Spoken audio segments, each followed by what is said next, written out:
Hi all, welcome to Sparks Academy. நமக்கு பாத்தீங்கன்னா TNPSC CDSC 2025யோட ஜேடிஓக்கான notifications வந்திருக்கு. இதுக்கான சிலபஸை நீங்க பாத்தீங்க அப்படின்னா சில சப்ஜெக்ட்ஸ்ல லைக் நம்ம building materials and construction practice, water resource, human resource planning இந்த மாதிரியான டாபிக்ஸ்ல உங்களுக்கு கொஞ்சம் எக்ஸ்ட்ரா சிலபஸ் ஆட் ஆயிருக்கு. சில ஃபியூ டாபிக்ஸ் வந்து நமக்கு ஆட் ஆயிருக்கு. ஓகேங்களா? அந்த டாபிக்ஸ்லாம் என்ன அப்படிங்கறத நம்ம இன் டீடைலா நம்மளோட அப்கமிங் கிளாஸஸ்ல பார்க்க போறோம். இன்னைய கிளாஸ்ல என்ன பார்க்க போறீங்க அப்படின்னு பாத்தீங்கன்னா நம்ம அந்த பிஎம்சிபில இருக்கக்கூடிய மேசன்ரி ஸ்ட்ரக்சர் பத்தி தான் நம்ம இன்னைக்கு பார்க்க போறோம். ஓகேங்களா? அது இல்லாம இப்ப நம்ம அகாடமில பாத்தீங்கன்னா நம்ம சிவில், மெக்கானிக்கல், ட்ரிபிள் இது எல்லாத்துக்குமே நமக்கு கோர்சஸ் எல்லாம் போயிட்டு இருக்கு. இன் கேஸ் ஆஃப் சிவிலா இருந்தீங்க அப்படின்னா ஏஇ அண்ட் ஜேடிஓக்கு உங்களுக்கு both online and offline classes போயிட்டு இருக்கு. ஈவன் டெஸ்ட் சீரீஸுமே நமக்கு அவைலபிளா இருக்கு. இதுவே மெக்கானிக்கலா இருந்தீங்க அப்படின்னா ஜேடிஓக்கான கிளாஸஸ் போயிட்டு இருக்கு, டெஸ்ட் சீரீஸ் அவைலபிளா இருக்கு. உங்களுக்கு வேரியஸ் ஸ்போர்ட்ஸ்க்கான டெஸ்ட் சீரீஸ், லைவ் கிளாஸஸ் எல்லாமே உங்களுக்கு அவைலபிளா இருக்கு. In case of triple E ஸ்டூடெண்டா இருந்தீங்க அப்படின்னா நீங்க ஏஇ அண்ட் டெக்னிக்கல் அசிஸ்டன்ட்கான கிளாஸஸை நீங்க இங்க எடுத்துக்கலாம். ஓகேங்களா? ஸோ நீங்க எதுக்கான டீடைல்ஸ் இன்னும் நீங்க இன் டீடைலா நீங்க தெரிஞ்சுக்கணும் அப்படின்னு நினைச்சீங்கன்னா இங்கே உங்களுக்கு ஃபோன் நம்பர் கொடுத்துருக்கோம். நீங்க கால் பண்ணி நீங்க ஃபீஸ் ஸ்ட்ரக்சர், உங்களோட புக் டீடைல்ஸ் பத்தி, அதாவது நீங்க டெக்னிக்கல் நான் டெக்னிக்கல் புக்ஸ் எல்லாமே அவைலபிளா இருக்கு. அதை பத்தி நீங்க என்னங்கிறத தெரிஞ்சுக்கலாம். ஓகேங்களா? இன்னைக்கு நம்ம என்ன டாபிக் பார்க்க போறோம் அப்படின்னு பாத்தீங்கன்னா மேசன்ரி ஸ்ட்ரக்சர் அப்படிங்கறத பத்தி தான் பார்க்க போறோம். முதல்ல மேசன்ரி அப்படின்னும் போது என்ன? ஒரு ஸ்ட்ரக்சர், நான் வீடு கட்டுறேன், எனக்கு ஒரு செவரா இருக்கட்டும், ஒரு வீடு நான் கட்ட போகுது, நான் என்ன பண்றேன், ஒரு கல்லு, அதுல இருக்கக்கூடிய மண்ணு, சிமெண்ட் இது எல்லாத்தையும் சேர்த்து நான் ஒரு ஸ்ட்ரக்சர் நான் கொண்டு வரேன் அப்படின்னா அதை தான் மேசன்ரி ஸ்ட்ரக்சர் அப்படிங்கிற மாதிரி சொல்லுவாங்க. இந்த மேசன்ரி அப்படிங்கிறது எதை பொறுத்து இருக்கும்? பிரிக்கை வச்சுமே நான் ஒரு மேசன்ரி ஸ்ட்ரக்சர் கொண்டு வரலாம், ஈவன் ஸ்டோன் வச்சு நான் கொண்டு வரலாம், இல்ல பில்டிங் பிளாக்ஸ் வச்சு நான் கொண்டு வரலாம், ஹாலோ பிளாக்ஸ் வச்சு நான் கொண்டு வரலாம். இந்த மாதிரி டிஃப்ரெண்ட் திங்ஸை வச்சு என்னால ஒரு மேசன்ரி ஸ்ட்ரக்சரை கொண்டு வர முடியும். நான் நார்மலா ஒரு வால் கட்டுறேன், ஒரு பிரிக் வால் கட்டுறேன், அந்த பிரிக் வால ஒரு பக்காவான ஒரு அரேஞ்ச்மெண்ட்ல நான் ஒரு சிமெண்ட் மார்ட்டர் வச்சு நான் ஒரு ஸ்ட்ரக்சர் கொண்டு வரேன்னா that is called as what and masonry structure. ஓகேங்களா? சோ ஃபர்ஸ்ட் நம்ம பார்க்க போறது என்ன? முதல்ல மேசன்ரி ஸ்ட்ரக்சர்னா என்ன அப்படிங்கறது தான். Based on what? Individual units ஆன பிரிக்ஸ், ஸ்டோனு, கான்கிரீட் பிளாக் இந்த மாதிரி திங்ஸ் எல்லாம் இருக்கு. இது எல்லாத்தையும் நான் மார்ட்டர் வச்சு நான் ஒன்னா கொண்டு வரேன் அப்படின்னா அதை தான் என்னன்னு மீன் பண்ணுவோம், ஒரு தனியான ஒரு கொஹசிவ் பில்டிங் அப்படிங்கிற மாதிரி சொல்றாங்க. அதாவது ஒரு இண்டிவிஜுவல் பில்டிங் அப்படிங்கிற மாதிரி சொல்லலாம். மேசன்ரி அப்படிங்கிறது ஒரு தனிப்பட்ட விஷயம் கிடையாது. அது பிரிக்லயும் பண்ணலாம், ஸ்டோன்லயும் பண்ணலாம், கான்கிரீட் பிளாக்ஸ் இந்த மாதிரியான டிஃப்ரெண்ட் திங்ஸை வச்சு நம்மளால இந்த மேசன்ரின்றத பண்ண முடியும். அப்ப இந்த மேசன்ரி ஸ்ட்ரக்சர் வரும்போது ஒரு கல்லு நான் எடுக்கிறேன் அப்படின்னும் போது அதை ஒரு முழு கல்லா பயன்படுத்தலாம், அரைக்கல்லா பயன்படுத்தலாம், இல்ல வந்து அதுல இருக்கக்கூடிய ஒரு சின்ன சின்ன பார்ட்ஸ் வச்சு நான் எப்படி என்னோடைய அளவெல்லாம் எடுத்து அதுக்கேத்த மாதிரி நான் அதை கட்டுறேன் அப்படிங்கறதுதான் மேசன்ரின்னு சொல்லுவாங்க. ஏன்னா இப்ப எனக்கு இந்த மாதிரி ஒரு வால் இருக்கு அப்படின்னும் போது இதோட எண்டுல வந்து எனக்கு முடியுதுன்னும் போது அப்ப நான் என்ன பண்ணும், அப்ப இந்த இடத்துல நான் ஒரு சின்ன ஒரு கல்லனா கொடுக்குற மாதிரி இருக்கும். அப்ப அதை நம்ம என்னன்னு மீன் பண்ணுவோம், க்ளோசர் அப்படிங்கிற மாதிரி சொல்லலாம். இப்ப எனக்கு ஒரு செங்கல் இருக்குன்னா அதுல இருக்கக்கூடிய ஒரு ஒரு பார்ட்டையுமே நான் ஒரு ஒரு நேம் வச்சு சொல்லுவேன். ஓகேங்களா? ஃப்ரண்ட்ல இருந்து பார்க்கக்கூடிய ஸ்ட்ரெச்சர்னு சொல்லுவேன், ஹெட்டர்னு சொல்லுவேன், ஃப்ராக்னு சொல்லுவேன். இந்த மாதிரி பிரிக்ல எனக்கு நிறைய திங்ஸ் இருக்கு. அதை தான் இன் டீடைல்டா நம்ம என்ன அப்படின்னு பார்க்க போறோம். நார்மலி மேசன்ரி ஸ்ட்ரக்சர் எதுக்கு ரொம்ப ஃபேமஸ் அப்படின்னு பாத்தீங்கன்னா அதுக்கு தெர்மல் வாஸ்க்கான பெனிஃபிட்ஸ் இருக்கு. ஓகேங்களா? நேரம் ஆக ஆக ஒரு காலத்துக்கு போக நமக்கு ரொம்ப நேரம் வரைக்கும் எனக்கு ஒரு நல்ல ஒரு ஏஸ்தட்டிக்கான ஒரு அப்பீல் கொடுக்கும், நல்ல ஒரு லுக்கை கொடுக்கும். அதுதான் மேசன்ரி ஸ்ட்ரக்சரோட ஒரு பெரிய அட்வான்டேஜா நம்ம இங்க சொல்லலாம். ஃபர்ஸ்ட் நம்ம என்ன பார்க்க போறோம் அப்படின்னு பாத்தீங்கன்னா என்னென்ன டைப்ஸ் இருக்கு: stone, brick, composite masonry, cavity walls, lintel and arches. ஓகேங்களா? இது இந்த மேசன்ரி ஸ்ட்ரக்சர் எல்லாம் தான் நம்ம பயன்படுத்துறோம். இதெல்லாம் bonded together by means of what? Mortar அப்படிங்கறது தான் இங்க மீன் பண்றாங்க. சோ ஃபர்ஸ்ட் நம்ம என்ன பார்க்க போறோம்னு சொல்லியிருந்தோம், பிரிக் மேசன்ரி. பிரிக் மேசன்ரினா என்ன? பிரிக் along with water along with mortar நான் யூஸ் பண்ணி ஒரு கன்ஸ்ட்ரக்ஷன் ஒர்க் நான் பண்றேன் அப்படின்னும் போது அதை தான் பிரிக் மேசன்ரின்னு சொல்லுவோம். என்னதான் இருந்தாலும் பிரிக் மேசன்ரியில உங்களுக்கு போத் அட்வான்டேஜ் அண்ட் டிஸ்அட்வான்டேஜ் இருக்கு. எப்பயுமே நம்ம ஒரு விஷயம் பயன்படுத்துறோம் அப்படின்னும் போது ஏன் அதை தாண்டி நம்ம அடுத்தது கண்டுபிடிக்கிறோம்? முதல்ல ஒரு நெருப்புன்னு ஒன்று கொண்டு வந்தாங்க, அதுக்கப்புறம் அந்த லாந்தர்னு வருது, அப்புறம் வந்து உங்களுக்கு அந்த பல்பெல்லாம் வருது. அது ஏன் இப்ப லைட்டா மாறுது? அது ஏன் இன்னும் அதிகமா? ஒண்ணுத்துலயும் இருக்கக்கூடிய ஒரு டிஸ்அட்வான்டேஜை நம்ம திரும்ப திரும்ப சரி பண்றதுனால நம்ம என்ன பண்றோம், அதை விட ஒரு நல்ல விஷயத்த கொண்டு வரோம். அதே மாதிரிதான் ஒரு ஒரு மேசன்ரியில இருக்கக்கூடிய டிஸ்அட்வான்டேஜஸ நம்ம சரி பண்ணி நம்ம என்ன பண்றோம், நெக்ஸ்டுக்கான மேசன்ரி அதோட அதுல இருக்கக்கூடிய ஒரு தவறுகளை சரி பண்ணி தான் நம்ம அடுத்து கொண்டு வரோம். ஓகேங்களா? பிரிக் மேசன்ட்ரி தான் இருக்கிறதுலே ரொம்ப ஃபேமஸ். நம்ம எங்க பார்த்தாலுமே இந்த ஸ்டோன் மேசன்ட்ரியா இருக்கட்டும், இல்ல பில்டிங் பிளாக், இதெல்லாம் நம்ம அதிகமா பயன்படுத்தாம பிரிக் தான் ரொம்ப பயன்படுத்துறோம். ஏன் அப்படின்னு பாத்தீங்கன்னா, ரொம்ப லெஸ் ஸ்கில்டு லேபரே இதுக்கு போகும். இன்னொன்னு லைட் வெயிட், எனக்கு ஈஸியா அவைலபிளாகவும் இருக்கும், ஈஸியா டிரான்ஸ்போர்ட்டபிளாகவும் இருக்கும். இன்னொன்னு, நான் இதை வச்சு நான் ஒரு செவுரு கட்டுறேன் அப்படின்னும் போது எனக்கு ஒரு ப்ராப்பரான ஒரு லுக் கிடைக்கும். ஓகேங்களா? ஏன்னா இது ஒரு இப்போ நான் கல் எடுத்துக்கிறேன் அப்படின்னும் போது, இன் கேஸ் ஆஃப் ஸ்டோன், எனக்கு ஒரு ஸ்டோனும் ஒரு ஷேப்ல இருக்கக்கூடிய வாய்ப்பு இருக்கு, ஒரு சைஸ்ல இருக்கக்கூடிய வாய்ப்பு இருக்கு. ஆனா இதுவே பிரிக் அப்படின்னு வரும்போது நான் என்ன பண்ணலாம், it is an unit size, இது இந்த சைஸ்ல தான் இருக்கும் அப்படின்னு என்னால திடமா சொல்ல முடியும். ஓகேங்களா? அப்ப எனக்கு என்ன பண்ண முடியும், அது எனக்கு ஒரு நல்ல ஒரு எஸ்தட்டிக் லுக், ஒரு நல்ல ஒரு அரேஞ்ச்மெண்ட்டை எனக்கு கொடுக்கும் அப்படிங்கிறது தான் இங்க விஷயம். என்னதான் இதுல அட்வான்டேஜ் இருந்தாலும் இதுல கொஞ்சம் டிஸ்அட்வான்டேஜஸும் இருக்கு. என்ன அப்படின்னு பாத்தீங்கன்னா, இப்ப நான் ஒரு பிரிக் நான் மேனுஃபேக்சர் பண்ணும்போது ஒரு வேளை நான் அதை ஓவர் பர்ன் பண்ணிட்டேன் அப்படின்னா என்ன ஆகும், அது ஒரு ஸ்ட்ரக்சரல் எலிமெண்ட்டை வீக்கன் பண்றதுக்கான வாய்ப்புகள் இருக்கு. ஓகேங்களா? இந்த மாதிரியான டிஸ்அட்வான்டேஜஸும் அதுல இருக்கு. அது ஈஸியா உடையக்கூடியது, it is like brittle in nature. என்னதான் இருந்தாலும் ஸ்டோனை விட பிரிக் வந்து எனக்கு வெயிட் கம்மியா தான் எடுக்கும். இந்த மாதிரியான சில பல டிஸ்அட்வான்டேஜும் இருக்க தான் செய்யுது நமக்கு பிரிக் மேசன்ட்ரி அப்படின்னு வரும்போது. ஸோ பிரிக் மேசன்ட்ரி, ஒரு பிரிக் அப்படின்னு வரும்போது அதுல என்னென்ன காம்பனன்ட்ஸ்லாம் இருக்கு அப்படிங்கறது தான் நம்ம இங்க பார்க்க போறோம். ஃபர்ஸ்ட் காம்பனன்ட் என்ன அப்படின்னு பாத்தீங்கன்னா ஸ்ட்ரெச்சர். ஓகேங்களா? இதுதான் நார்மலா ஒரு பிரிக். இந்த பிரிக்ல இருக்கக்கூடிய ரெக்டாங்குலர் பிரிக், நீங்க நார்மலா கையில எடுத்து ஒரு செங்கல் எடுத்து பாக்குறீங்கன்னா எப்படி இருக்கும், ரெக்டாங்குலர் ஷேப்ல இருக்கும். கரெக்ட்டுங்களா? அப்ப அந்த ரெக்டாங்குலர் ஷேப்ல நீட்டமா இருக்கிற சைடு தான் என்ன சொல்லுவாங்க, ஸ்ட்ரெச்சர்னு சொல்லுவாங்க. ஓகேங்களா? இன்னொரு சைடு என்ன சொல்லுவாங்க, ஹெட்டர்னு சொல்லுவாங்க. அப்ப இதுதான் ஸ்ட்ரெச்சர். உங்களுக்கு இந்த இடம் தான் என்ன நீங்க சொல்லுவீங்க, ஹெட்டர்னு சொல்லுவீங்க. நீட்டமா இருக்கிற சைடு என்ன சொல்ல, அலாங் தி லென்த் இருக்கு அப்படின்னா இட் இஸ் வாட், ஸ்ட்ரெச்சர் அப்படின்னு மீன் பண்றாங்க. So length horizontal and parallel with the face of the wall இருக்கு, along with its லென்த்தா இருக்கு அப்படின்னா அதுதான் ஸ்ட்ரெச்சர்னு மீன் பண்றாங்க. அப்ப எனக்கு வால் நான் இங்கேருந்து பாக்குறேன், அதாவது நான் இங்க நின்னு பாக்குறேன், இதுதான் செவரோட அந்த ஃபேஸ் ஆஃப் தி வால்னு சொல்றது. இங்கேருந்து பார்க்கும்போது எனக்கு என்னவா இருக்கு, வெறும் ஸ்ட்ரெச்சராகவே தெரியுது. ஓகேங்களா? என்ன தெரியுது, எனக்கு ஸ்ட்ரெச்சராகவே தெரியுது அப்படின்னா அதை தான் இங்க என்ன சொல்லுவாங்க, ஸ்ட்ரெச்சர் கோர்ஸ்ன்னு சொல்லுவாங்க. ஓகேங்களா? இது என்ன சொல்லுவாங்க, ஸ்ட்ரெச்சர் கோர்ஸ் இல்ல ஸ்ட்ரெச்சிங் கோர்ஸ் அப்படின்னு மீன் பண்ணுவாங்க. அப்ப இது ஸ்ட்ரெச்சர்னா என்ன, பிரிக் which is laid along its length horizontally parallel with the face of the wall பார்க்கும்போது ஸ்ட்ரெச்சர் தெரியுது அப்படின்னா அதை ஸ்ட்ரெச்சர் கோர்ஸ்ன்னு சொல்லுவாங்க, ஸ்ட்ரெச்சிங் கோர்ஸ் அப்படின்னு மீன் பண்றாங்க. நெக்ஸ்ட் இதை வந்து இப்படி இருக்கு. இதே மாதிரி ஹெட்டர், ஹெட்டர்னா என்ன, இந்த பக்கம் இருக்கிறத தான் நம்ம என்ன மீன் பண்றோம், ஹெட்டர்னு மீன் பண்றோம். அப்ப இது தெரியற மாதிரி எனக்கு ஃபேஸ் ஆஃப் தி வால்ல ஹெட்டர் வச்சு இருந்தது அப்படின்னா அதை என்னன்னு மீன் பண்ணுவாங்கன்னு பாத்தீங்கன்னா ஹெட்டிங் கோர்ஸ் இல்ல ஹெட்டர் கோர்ஸ் அப்படின்னு சொல்லுவாங்க. இந்த ஃப்ரண்ட் பார்ட் இருக்கு தெரியுமா, இதை தான் ஹெட்டர்னு சொல்லுவாங்க. அதாவது இந்த ரெக்டாங்கிள் பார்ட்ல இருக்கக்கூடிய ஃப்ரண்ட்ல இருக்க அந்த சின்ன பார்ட் தான் என்ன நீங்க மீன் பண்றாங்க, ஹெட்டர் அப்படிங்கிற மாதிரி சொல்றாங்க. இதை தான் ஹெட்டிங் கோர்ஸ் அப்படின்ற மாதிரி சொல்றாங்க. இப்ப நெக்ஸ்ட் நம்ம என்ன பார்க்க போறோம்னா இந்த ஃப்ராக். ஓகேங்களா? ஃப்ராக்னா என்ன, செங்கல் நான் எடுத்து பார்க்கும் போது மேல இந்த கல்லுக்கு மேல ஒரு சின்ன ஒரு டிப்ரெஷன் கொடுத்து அதுல ABC அப்படிங்கிற மாதிரி கொஞ்சம் வேர்டிங்ஸ் எல்லாம் கொடுத்துருப்பாங்க தெரியுமா, அதை தான் ஃப்ராக்னு சொல்லுவாங்க. இந்த ஃப்ராக் ஏன் கொடுக்குறான்னா, நான் இப்ப கல் அடுக்குறேன், கீழே அந்த மாதிரி ஒரு கல் எடுக்கிறேன், இதுக்கு மேல என்ன பண்ணுவேன், அடுத்த லேயர் ஆஃப் கல் எடுக்குவேன், இதுக்கு மேல அடுத்ததுன்னு போகும்போது எனக்கு ரெண்டு கல்லுக்கு நடுவுல இருக்கக்கூடிய பாண்டிங் எனக்கு ஸ்ட்ராங்கா இருக்கணும். அப்ப பாண்டிங் ஸ்ட்ராங்கா இருக்கணும்னா நடுவுல நான் கொடுக்கக்கூடிய மார்ட்டர் என்ன பண்ணும், அதை புடிச்சு வச்சுக்கணும், லைக் அ சாண்ட்விச்.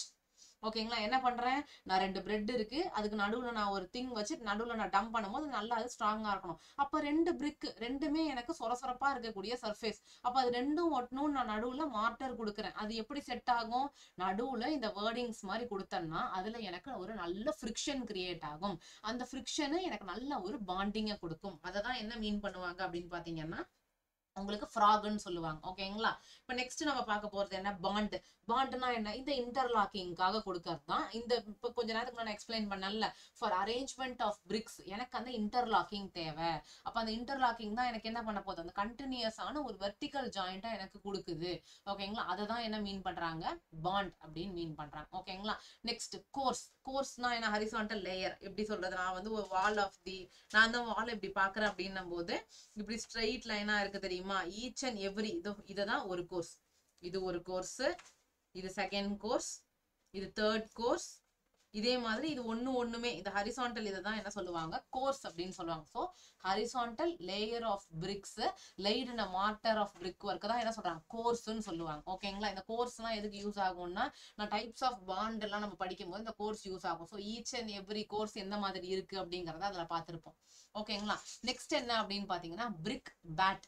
பிரிக் பேட்டர்னா என்ன, ஃபர்ஸ்ட் நான் எக்ஸ்பிளைன் பண்ணும்போது சொல்லியிருப்பேன். இப்போ இந்த இடத்துல நான் என்ன பண்ணியிருக்கேன் அப்படின்னு பாத்தீங்கன்னா, இப்போ இந்த மாதிரி இருக்கு, இதுல நான் என்ன பண்றேன், ஸ்ட்ரெச்சர் வச்சு நான் போடுறேன்னே வச்சுக்கலாம். ஏதோ இந்த மாதிரி இருக்கு அப்படின்னும் போது இதோட எண்டுல வரும்போது கண்டிப்பா இன்னொரு ஸ்ட்ரெச்சர் தான் வரணும்னு இல்லை. இங்க என்ன அது இந்த சின்ன கல்லு மட்டும் வைக்கிற மாதிரி ஆகுது. அப்ப என்ன பண்ணும், என்னால ஒரு முழு கல்லை வைக்க முடியாது.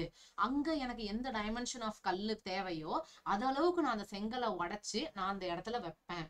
ஓகேங்களா, இதுதான் என்ன சொல்லுவாங்க, பேட்டுன்னு சொல்லுவாங்க. என்ன சொல்லுவாங்க, பேட் அப்படின்னு சொல்லுவாங்க. ஸோ பிரிக் பேட் அப்படின்னா என்ன, they are cut along their length. அததான் என்ன சொல்றாங்க அப்படின்னு பாத்தீங்கன்னா உங்களுக்கு பேட் அப்படின்னு சொல்லுவாங்க. Pieces of brick cut long their length and having with equivalent to what, அதோட விட்டு வந்து எனக்கு ஃபுல் பிரிக்காவோ இல்ல ஹாஃப் பிரிக்காவோ இருக்கு அப்படின்னா அததான் பிரிக் பேட்டுன்னு சொல்லுவாங்க. என்ன சொல்லுவாங்க, பிரிக் பேட்டுன்னு சொல்லுவாங்க. அதாவது என்னோட செங்கல் இந்த மாதிரி இருக்கு அப்படின்னா, சாரி, என்னோட செங்கல் இந்த மாதிரி இருக்குன்னா ஒண்ணு அரை கல்லா ஆக்குவாங்க இல்ல கால் கல்லா ஆக்குவாங்க. இததான் என்ன மீன் பண்றாங்க, அதாவது இந்த டைரக்ஷன்ல இப்படி கட் பண்றாங்க அப்படின்னா அதை என்ன மீன் பண்ணுவாங்க, பேட்டுன்னு மீன் பண்ணுவாங்க. இதுவே என்னோட செங்கல் இந்த மாதிரி இருக்கு, இந்த டைரக்ஷன்ல கட் பண்ணாங்கன்னா அதை க்ளோசர்னு சொல்லுவாங்க. ஓகேங்களா, இந்த ரெண்டு விஷயமும் நீங்க தெரிஞ்சுக்கோங்க.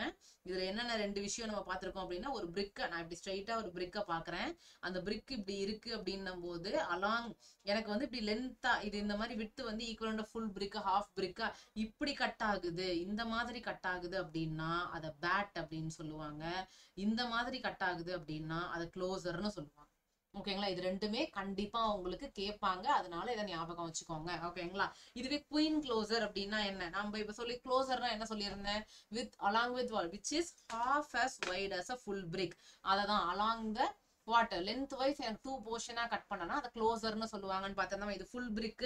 ஸோ இந்த மாதிரி நான் கட் பண்றேன் அப்படின்னும் போது அதை என்ன சொல்லுவாங்க, குயின் க்ளோசர்னு சொல்லுவாங்க. So half queen closer, quarter queen closer. ஓகேங்களா, இந்த ஹாஃப்லேயே மறுபடியும் இப்படி கட் பண்ணியிருந்தாங்க அப்படின்னா அதான் குவார்டர் குயின் க்ளோசர். ஓகேங்களா, அப்ப க்ளோசருக்கும் பேட்டுக்கும் டிஃபரன்ஸ் புரியுது தானே உங்களுக்கு, இது ரெண்டும் தான் டிஃபரன்ஸ். இது உங்களுக்கு கொஸ்டின்ல கண்டிப்பா கேட்கறதுக்கான வாய்ப்புகள் அதிகமா இருக்கு உங்களை கன்ஃபியூஸ் பண்றதுக்கு. ஓகேங்களா, இதை வந்து குயின் க்ளோசர்லாம் எங்க உங்களுக்கு யூஸ் பண்ணுவாங்க அப்படின்னு பாத்தீங்கன்னா, இந்த குயின் ஹெட்டர் ஃபார் கிரியேட்டிங் பாண்டுக்காக அந்த குயின் க்ளோசர்லாம் அங்க வைப்பாங்க அப்படிங்கறது தான் உங்களுக்கு இங்க. நெக்ஸ்ட் இப்போ ஃபர்ஸ்ட் பார்த்தது குயின் க்ளோசர். நெக்ஸ்ட் என்னன்னு பாத்தீங்கன்னா கிங் க்ளோசர். கிங், பிவெல்ட், புல் நோஸ் அந்த மாதிரி எல்லாம் இருக்கு. நம்ம இப்ப குயின் க்ளோசர்னா என்ன பார்த்திருந்தோம், எனக்கு அந்த பிரிக் இங்க இருக்கு, அந்த பிரிக் இருக்கும்போது நான் என்ன பண்ணுவேன், சென்டர்ல இப்படி கட் பண்ணியிருந்தாங்கன்னா குயின் க்ளோசர்னு பார்த்தோமா. இதுவே கிங் க்ளோசர்னா என்ன அப்படின்னு பாத்தீங்கன்னா, இதோட சென்டர்ல இருந்து இதோட சென்டரை கட் பண்ணிருப்போம். எப்படி கட் பண்ணிருப்போம், இதோட சென்டர்ல இருந்து அடுத்த சென்டரை கட் பண்ணிருப்போம். அதாவது இங்க நீங்க பாத்தீங்க இங்க இருக்கு பாத்தீங்களா, இததான் கிங் க்ளோசர்னு சொல்லுவாங்க. எனக்கு வித்து லென்த் ரெண்டு இருக்குன்னா வித்தோட சென்டர் லென்த்தோட சென்டர் இது ரெண்டுத்தையும் ஜாயின் பண்ணி நான் கட் பண்ணியிருந்தேன் அப்படின்னா அதுதான் கிங் க்ளோசர்னு சொல்லுவாங்க. இது வரைக்கும் என்னென்ன பார்த்திருக்கோம், பேட்டுன்னா எனக்கு ஸ்ட்ரைட்டா இருக்கு, இந்த டைரக்ஷன் இப்படி கட் பண்ணியிருந்தாங்க அப்படின்னா அதை பேட்டுன்னு சொல்லுவாங்க. அதே பிரிக் இருக்கு, along the length wise cut பண்ணியிருந்தா க்ளோசர்னு சொல்லுவாங்க. இப்படி கட் பண்ணியிருக்கிறத குயின் க்ளோசர்னு சொல்லுவாங்க. கிங் க்ளோசர்னா என்ன, அதே மாதிரி எனக்கு பிரிக் இருக்கு, எனக்கு இதோட விட்த்ல ஹாஃப் லென்த்ல ஹாஃப் இது ரெண்டுத்தையும் கட் பண்ணி இப்படி பண்ணி இந்த பார்ட்டிஷன் நான் வெட்டி எடுத்துட்டேன்னா அதை கிங் க்ளோசர்னு சொல்லுவாங்க. ஓகேங்களா, இது இல்லாம இன்னொன்னு என்ன அப்படின்னு பாத்தீங்கன்னா பிவெல்டு க்ளோசர். பிவெல்டு க்ளோசர்னா என்ன மீனிங், இதே பிரிக்ல எனக்கு வித்தோட சென்டர்ல இருந்து லென்த்தோட எண்டு வரைக்கும் கட் பண்ணிட்டாங்க அப்படின்னா பிவெல்டு க்ளோசர்னு சொல்லுவாங்க. உங்களுக்கு மேட்ச்ல இந்த மாதிரி எல்லாம் காமிச்சு இது என்ன க்ளோசர் இது என்ன அப்படின்னு கேட்கறதுக்கான வாய்ப்புகளும் இருக்கு. அதனால இந்த டயக்ராம்லாம் கொஞ்சம் கிளியரா பாத்துக்கோங்க. பேட் நான் முன்னாடி சொல்லியிருந்தேன் இப்படி பாதி கட் பண்றது, ஸோ ஹாஃபா கட் பண்ணியிருந்தா ஹாஃப் பேட், இது 3/4 பேட், கிராஸா கட் பண்ணியிருந்தீங்கன்னா உங்களுக்கு பிவெல்டு பேட். ஓகேங்களா, இந்த 3 இதுவும் தான் உங்களுக்கு தெரிஞ்சுக்கணும். King closer, queen closer, bat இதுல இருக்கக்கூடிய டைப்ஸ் இதை மட்டும் நீங்க என்னன்னு பாத்துக்கிட்டா போதும். ஓகேங்களா, நெக்ஸ்ட் பார்க்கலாமா. Next frock. ஃப்ராக்னா என்னன்றதான் உங்களுக்கு தேர்டாவே எக்ஸ்பிளைன் பண்ணியிருந்தேன். அந்த டிப்ரெஷன் இருக்கிறது தான் ஃப்ராக்னு சொல்லுவாங்க. உங்களுக்கு ஃப்ராக் வந்து 20% ஆஃப் த கிராஸ் வால்யூமுக்கு மேல எக்ஸீட் ஆகக்கூடாது. ஏன்னா கிட்டத்தட்ட அது வால்யூம் ஆஃப் பிரிக்கை குறைக்கிறதுனால. எதுக்கு இந்த ஃப்ராக் நம்ம கொடுக்குறோம், அந்த டிப்ரெஷன்ல தான் அது போய் அந்த மார்டர் ஃபிக்ஸ் ஆகுன்றதுனால தான் நம்ம அந்த ஃப்ராக் ப்ரொவைட் பண்றோம். ஓகேங்களா, நெக்ஸ்ட் நம்ம பாக்குறதுலாம் என்ன, டைப்ஸ் ஆஃப் பாண்ட். ஓகேங்களா, இதுல ஒண்ணு என்ன நான் எக்ஸ்பிளைன் பண்ணிடுறேன், அப்புறம் நீங்க டயக்ராம் பாத்தீங்க அப்படின்னா உங்களுக்கு புரியும். இந்த ஸ்ட்ரெச்சிங் பாண்ட், ஹெட்டிங் பாண்ட்னா முதல்ல பார்த்துட்டோம். ஸ்ட்ரெச்சிங் பாண்ட், ஹெட்டிங் பாண்ட்னா என்ன, எனக்கு ஃபேஸ் ஆஃப் தி வால் இருக்கு. இங்கேருந்து நான் பார்க்கும்போது ஸ்ட்ரெச்சர் மட்டுமே எனக்கு தெரிஞ்சுது அப்படின்னா அது என்னன்னு சொல்லுவேன், ஸ்ட்ரெச்சர் பாண்ட் அப்படின்னு சொல்லுவேன். So face of the wall ஸ்ட்ரெச்சரா இருந்ததுன்னா stretching bond. Face of the wall வந்து ஹெட்டரா இருந்தது அப்படின்னா அது என்ன, ஹெட்டிங் பாண்ட். ஓகேங்களா, இது முதல் ரெண்டும் நம்ம ஆல்ரெடி முன்னாடியே பார்த்துருந்தோம், அதே தான். நெக்ஸ்ட் இங்கிலீஷ் பாண்ட் அப்படின்னா என்னன்னு பாத்தீங்கன்னா, இங்கிலீஷ், பிளெமிஷ் இந்த மாதிரி எல்லாம் வித்தியாசம் இருக்கு. இதுக்கெல்லாம் வரும்போது தான் அந்த கோர்ஸ் அப்படின்னா என்னன்னு தெரிஞ்சுக்கணும். கோர்ஸ்னா என்ன, ஒரு ஹரிசாண்டல், அதாவது இந்த ஒரு ஹரிசாண்டல் இருக்குல்ல, இதுதான் கோர்ஸ்னு சொல்லுவாங்க. ஃபர்ஸ்ட் ஸ்ட்ரெச்சிங்னா என்ன, bricks are laid as stretchers, அதுதான் ஸ்ட்ரெச்சிங் பாண்ட். டயக்ராம் உங்களுக்கு இந்த மாதிரி தான் இருக்கும், புரியுதுங்களா?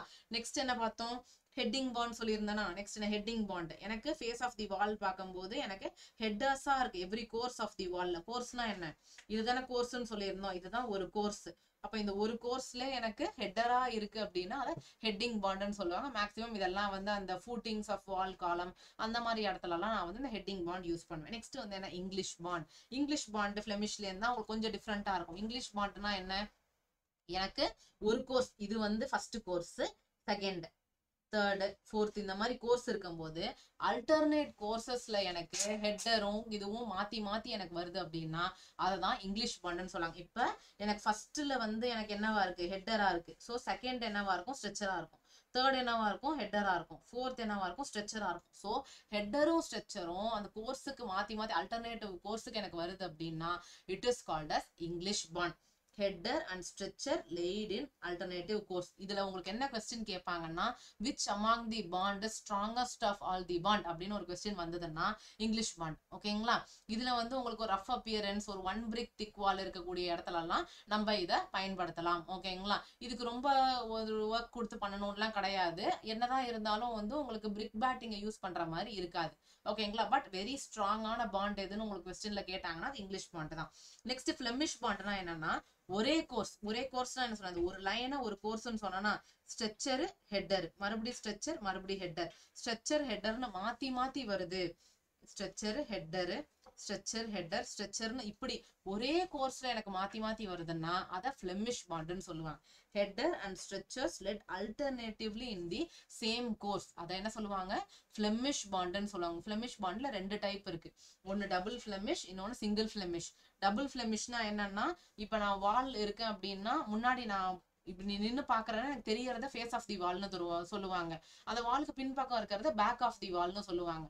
அப்போ போத் உங்களுக்கு டபுள் பிளெமிஷ்னா face and back of the wall ரெண்டுமே பிளெமிஷா இருந்ததுன்னா அது டபுள் பிளெமிஷ்னு சொல்லுவாங்க. இதுவே சிங்கிள் பிளெமிஷ் அப்படின்னும் போது ஃபேஸ் ஆஃப் தி வால் வந்து எனக்கு பிளெமிஷா இருக்கும், ஃபேஸ் வந்து எனக்கு பிளெமிஷா இருக்கும், இதே மாதிரி பேக் வந்து எனக்கு இங்கிலீஷா இருக்கும். ஓகேங்களா, இதுதான் என்ன சொல்லுவாங்க, சிங்கிள் பிளெமிஷ் பாண்ட் அப்படின்னு சொல்லுவாங்க. ஓகேங்களா, இதுதான் உங்களுக்கு பிளெமிஷ்ல இருக்கக்கூடிய டைப்ஸ். ஸ்ட்ரெச்சர் ஹெட்டர் பார்த்துட்டோம், இங்கிலீஷ்னா என்னன்னு பார்த்துட்டோம், பிளெமிஷ்னா என்னன்னு பார்த்துட்டோம். பிளெமிஷ்ல 2 டைப் பார்த்திருக்கோம். அப்ப டபுள் பிளெமிஷ்னா என்ன, உங்களுக்கு header and stretchers laid alternative to each other both in the face and back. Both face and பேக்ன்ற வேர்ட் தான் இம்பார்ட்டன்ட். அதை டபுள் பிளெமிஷ் பாண்ட்னு சொல்லுவாங்க. சிங்கிள் பிளெமிஷ் பாண்ட்னா என்ன மீனிங், உங்களுக்கு பிளெமிஷ் பாண்ட் இன் ஃபேசிங் இருக்கும், இங்கிலீஷ் பாண்ட் இன் பேக்கிங் இருக்கும். ஓகேங்களா, இதை என்ன சொல்லுவாங்க, சிங்கிள் பிளெமிஷ்னு சொல்லுவாங்க. இது இல்லாம கார்டன் வால் பாண்ட். கார்டன் வால் பாண்ட்ல உங்களுக்கு 2 டைப் இருக்கு, இங்கிலீஷ் கார்டன் வால், பிளெமிஷ் கார்டன் வால் அப்படிங்கிற மாதிரி இருக்கு. இது based on the what, maximum வந்து எனக்கு அந்த பிரிக்கான ஒரு கார்டன் வால் கொடுக்கறது தான் வந்து உங்களுக்கு கார்டன் வால் பாண்ட்னு சொல்லுவாங்க. ஓகேங்களா, இது உங்களுக்கு எப்படி இருக்கும் அப்படின்னு பாத்தீங்கன்னா 2 டைப், ரெண்டுமே கேவிட்டி வால் மாதிரி உங்களுக்கு ப்ரொவைட் பண்ணிருப்பாங்க. இது இல்லாம உங்களுக்கு ரேக்கிங் பாண்ட். ரேக்கிங் பாண்ட்னா என்ன, இந்த கிராஸா இருக்கும் தெரியுமா, இப்ப உங்களுக்கு கோர்ஸே இந்த மாதிரி கொடுத்துருப்பாங்க. ஓகேங்களா, எப்படி கொடுத்துருப்பாங்க, இந்த மாதிரி கல் எப்படி அடுக்கியிருப்பாங்கன்னா இப்படி அடுக்கியிருப்பாங்க. ஓகேங்களா, இததான் என்ன சொல்லுவாங்கன்னா ரேக்கிங் பாண்ட்னு சொல்லுவாங்க. இந்த ரேக்கிங் பாண்ட்ல உங்களுக்கு 2 இருக்கு, ஹெர்ரிங் வால் பாண்ட் ஒன்னு இருக்கு, டயகனல் வால் பாண்ட் இருக்கு. ஒன்னு இந்த மாதிரி ஸ்ட்ரைட் டைரக்ஷன்ல போகும், இன்னொன்னு எப்படி இருக்கும்னா உங்களுக்கு இந்த மாதிரி மாத்தி மாத்தி அடுக்கி இருப்பாங்க. ஓகேங்களா, இதுதான் 2 type of racking bond. Racking பாண்ட்னா என்ன, நார்மலா என்னோட கோர்ஸ் ஸ்ட்ரைட்டா இருக்கும், ஆனா என்னோட கோர்ஸ் வந்து ஒரு பர்டிகுலர் ஆங்கிள் இருக்கு அப்படின்னா அதான் ரேக்கிங் பாண்ட் அப்படின்னு நீங்க மீன் பண்ணுவாங்க. Herring wall and diagonal wall bond அப்படிங்கிறது தான். ஹெர்ரிங் வால் பாண்ட்னா என்ன, ஆங்கிள் 45 டிகிரில இருந்தது அப்படின்னா அதான் ஹெர்ரிங் வால் பாண்ட் அப்படின்னு சொல்லுவாங்க. ரேக்கிங் பாண்ட் அப்படின்னு parallel rows inclined toward facing and backing இருந்ததுன்னா அத diagonal bond அப்படிங்கிற மாதிரி சொல்லுவாங்க. ஓகேங்களா, இதுதான் 2 டைப்ஸ் ஆஃப் பாண்ட். இது இல்லாம உங்களுக்கு பிரிக் மேசன்ல வேற என்ன வரும்? கேவிட்டி வால் வரும். கேவிட்டினா மீனிங் என்ன? எனக்கு கேவிட்டி வால் எல்லாம் எங்க கொடுப்பாங்க? எனக்கு ஒரு இன்சுலேஷன் பர்பஸ்க்காக கொடுக்குறாங்க அப்படின்றதுதான் அந்த கேவிட்டி வால். அது நடுவுல எனக்கு ஒரு ஸ்பேஸ் இருக்கு, இங்க ஒரு வால் இருக்கு, வெளியில ஒரு வால் இருக்கு, நடுவுல இருக்கக்கூடிய ஸ்பேஸ தான் என்ன சொல்லுவாங்க? கேவிட்டி. கேவிட்டினா என்ன? ஹோல். நம்ம என்ன சொல்லுவோம்? கேவிட்டினா நார்மலாவே ஒரு ஹோல், ஒரு ஸ்பேஸ், அதுதானே கேவிட்டின்னு சொல்லுவோம். அததான் இங்க மீன் பண்றாங்க. So cavity wall consist of 2 skin. இது ஒரு வால், இது ஒரு வால், இதுக்கு நடுவுல இருக்கக்கூடிய அந்த வைலட் லைன் இருக்கு தெரியுமா, அததான் கேவிட்டி அப்படின்னு சொல்லுவாங்க. இது இன்சுலேஷன் பர்பஸ்க்காக கொடுக்கறது. எனக்கு ஒரு நாய்ஸ் இன்சுலேஷனா இருக்கட்டும், இல்ல தெர்மல் இன்சுலேஷனா இருக்கட்டும், இந்த மாதிரி இடத்துலலாம் இதை கொடுக்கலாம். இப்படி கொடுக்கறதுனால எனக்கு என்ன ஆகாது? ஈஸியா என்னோட அந்த வெளியில இருக்கக்கூடிய மாய்ஸ்சர் அப்சர்வ் ஆகி எனக்கு உள்ள வராது. ஸோ ஒரு ஹியூமிடிட்டியை என்னால மெயின்டைன் பண்ண முடியும். ஓகேங்களா, அதுக்காக கொடுக்கறது தான் இந்த கேவிட்டி வால் அப்படின்ற மாதிரி சொல்லலாம். ஆனா இதை எங்க நம்ம பண்ணக்கூடாது அப்படின்னு பாத்தீங்கன்னா, எங்க ஈஸியா தண்ணி உள்ள வருமோ அந்த மாதிரி இடத்துல இதை கொடுக்க கூடாது. அதாவது இந்த டோர்ஸ், விண்டோஸ் அந்த மாதிரி இடத்துல எல்லாம் கொடுத்தீங்க அப்படின்னா தண்ணி ஈஸியா சீப்பாய் வரும். அதனால இது அவ்வளவா கொடுக்க மாட்டாங்க. மெயின் ஃபங்க்ஷன் ஆஃப் வால்ஸ் என்ன? ஸ்ட்ரென்த், ஸ்டெபிலிட்டி, வெதருக்காக, thermal insulation, sound, fire, appearance, இதுக்காக எல்லாம் கொடுக்கறது தான் நமக்கு கேவிட்டி வால். ஸோ அட்வான்டேஜஸ்லாம் என்னன்னு பார்த்தோமா? மாய்ஸ்சர் என்டர் ஆக முடியாது, நல்ல ஒரு இன்சுலேஷனு. எஃப்ளோரசன்ஸ்னா என்ன? அந்த கெமிக்கல் இது வரும்போது அது அந்த வெள்ளை வெள்ளையா படாது. ஓகேங்களா, then foundation load on the foundation reduce ஆகும். ஏர் லேயர் இருக்கிறதுனால நல்ல ஒரு கண்டக்டர் ஆஃப், எப்படி சொல்றது, இட் இஸ் லைக் நான் கண்டக்டர் ஆஃப் ஹீட், எனக்கு சில்னஸ் மெயின்டைன் பண்றதுக்கு யூஸ் ஆகும். இதெல்லாம் தான் கேவிட்டி வால்ஸோட இது. ஸோ அட்வான்டேஜ் டிஸ்அட்வான்டேஜ்னு பார்த்தீங்கன்னா, அட்வான்டேஜ் நம்ம லைக் ஃபர்ஸ்ட் நம்ம சொன்ன மாதிரி தான். அட்வான்டேஜ் என்ன? லைட் வெயிட், ஈஸியா எடுக்கலாம், ரொம்ப ஸ்கில்டு பர்சன்லாம் எனக்கு தேவையில்லை. இன்னொன்னு பார்க்க யூனிஃபார்ம் சைஸ் அண்ட் ஷேப்பா இருக்கு. அதர் தேன் லைக் ஸ்டோன் இல்லாம எனக்கு யூனிஃபார்ம் சைஸ் அண்ட் ஷேப்பா இருக்கிறதுனால பார்க்கறதுக்கு ஒரு அழகான ஒரு லுக் கொடுக்கும், ரெடியூஸ் காஸ்ட் கொடுக்கும். ஓகேங்களா, டிஸ்அட்வான்டேஜ்னு பார்த்தோம்னா ரொம்ப லோடு எடுக்காது, டக்குன்னு பிரிட்டல் நேச்சரா இருக்கிறதுனால பிரேக் ஆயிடும். இதுவே ஸ்டோனு, கான்கிரீட் பிளாக் எல்லாம் பார்க்கும்போது பிரிக்கு கண்டிப்பா கம்மியான ஒரு ஸ்ட்ரென்த் தான் கொடுக்கும். இன்னொன்னு என்ன அப்படின்னு பாத்தீங்கன்னா, பிரிக்கு உங்களுக்கு கலர் ஆப்ஷன் கிடையாது. ஓகேங்களா, லிமிட்டட் சைஸ் கலர் ஆப்ஷன் மட்டும்தான் இருக்கு. இன்னொன்னு பிரிக்க அப்படியே பிளாஸ்டரிங் பண்ணாம விட முடியாது, கண்டிப்பா மேல ஒரு பினிஷிங் கொடுத்தே ஆகணும். அது ஒரு எக்ஸ்ட்ரா காஸ்டா இருக்கு. அப்படிங்கறதெல்லாம் தான் பிரிக்கோட உங்களுக்கு ஒரு பெரிய டிஸ்அட்வான்டேஜ். ஓகேங்களா, இது ஒரு சிம்பிளான ஒரு சின்ன டாபிக். நீங்க இதே மாதிரி நீங்க கிளாஸ் ஜாயின் பண்ணீங்க அப்படின்னும் போது இன்னும் நம்ம நிறைய டாபிக்ஸ் என்னங்கிறத பார்க்கலாம். ஸோ நீங்க நம்ம முன்னாடி பார்த்திருந்தோம், நம்பர் கொடுத்துருந்தோம், கால் பண்ணி டீடைல்ஸ் என்ன அப்படிங்கிறத கேட்டுக்கோங்க. கேட்டுட்டு you can join here. All the best and thank you.